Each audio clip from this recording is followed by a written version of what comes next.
Hello and welcome to the video. Within this video I will be interviewing Axel Jany from Weyermann, who is a malting and brewing expert that has some very interesting things to share with you. So let's just go straight into it.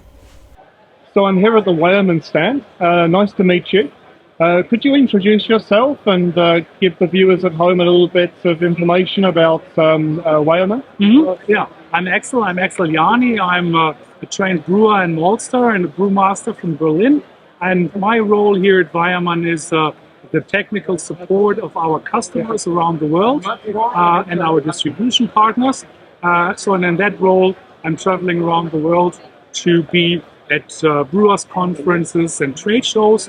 And today we're here in Nashville, Tennessee in the United States for the CBC 23. And thanks, David, for stopping by here at our stand. And I'd love to show you and talk a little bit about our terroir and specialty malts. Great. As you know, I mean, Weyermann is famous for their caramel malts like Special W, Cara Bohemian, all of these coming from our roasters, or here in front of you, our Carafa Special. The special meaning that it has been from dehusked I'm a big fan.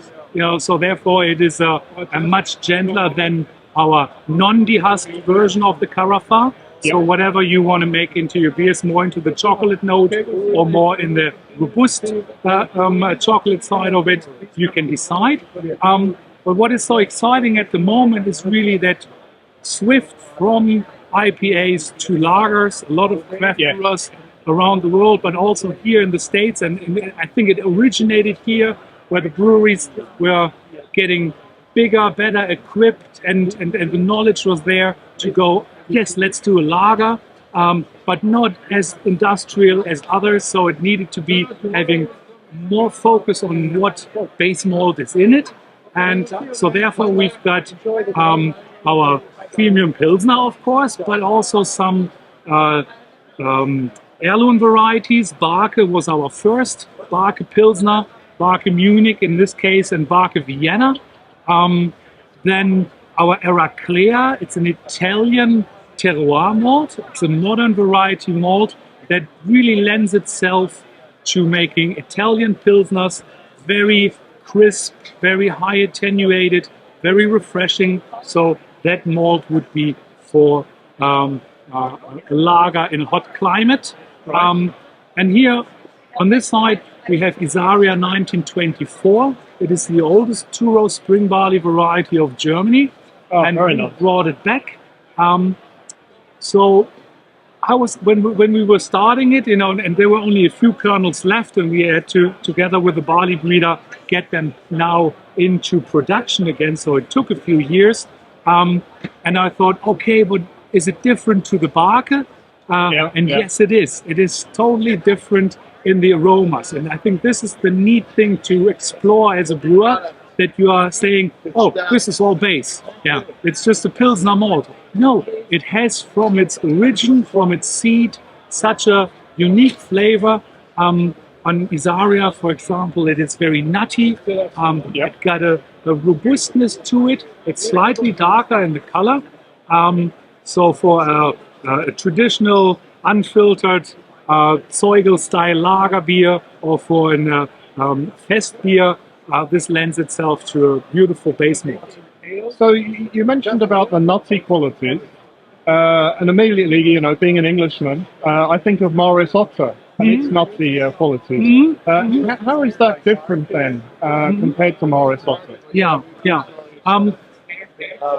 We really have to give credit to the maltsters and the breeders in England for bringing out Morris Otter, because I do think they were the first who really looked into this.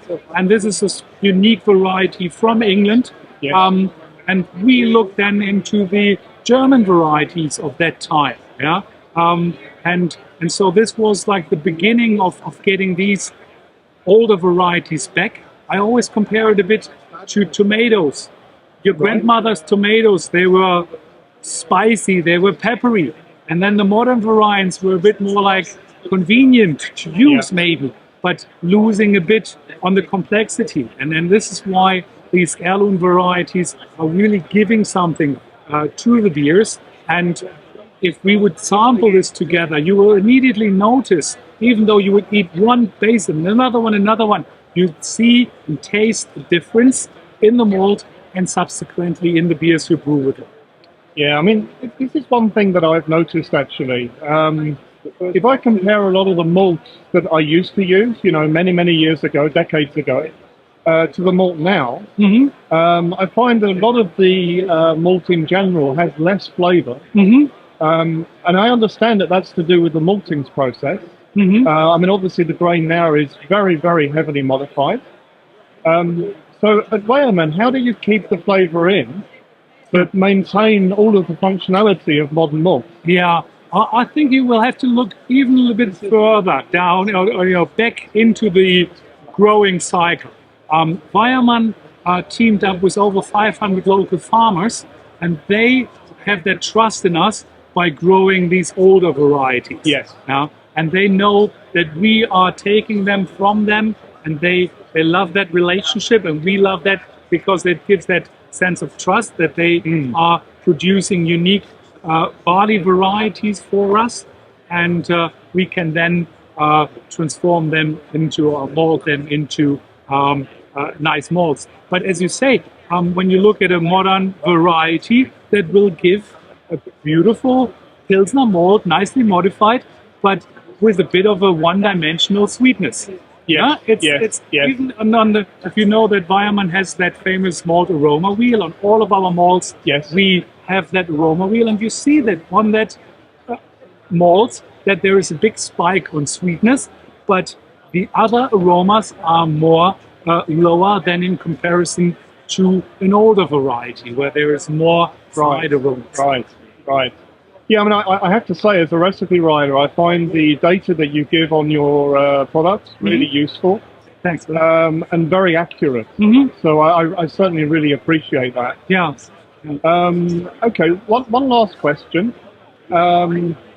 Obviously, my channel is really more about homebrewing. You're an ex-commercial brewer, as I understand it. Yes. Is there any advice that you would give homebrewers who are looking to become commercial brewers? Go for it.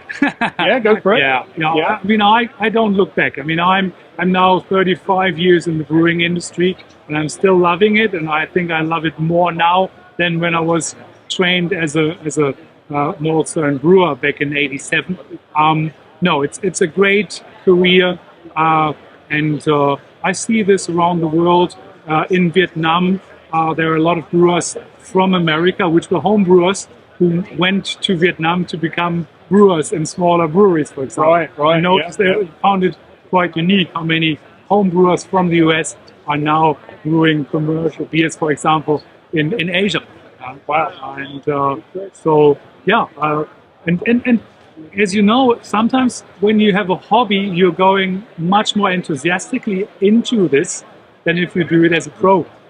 Yeah, that's true. So I think it's also, they're saying, oh, I'm a brewer, and oh, he's a home brewer. This is not a separation that I see. I see it's how much we love to brew and how much we go into details. I totally say, yep, go for it. Fantastic. Thanks very much, Axel. Pleasure. That's perfect. Thank you. Look out for more content on my channel of interviews filmed at the Craft Brewers Conference and Brew Expo America 2023. At the point of making this video in the middle of 2023, I have already made live the interviews that you now see on screen that I believe should be of interest to all types of brewers. So why not check these out next if you have not already, and look forward to more coming soon. I do hope that you found this video useful, informative and interesting. If so, why not consider liking and subscribing? For further support, you can join the channel's Facebook group, and if you would like to support the channel, then check out the channel's merchandise store, as all profits go back into the channel. Until next time, happy brewing!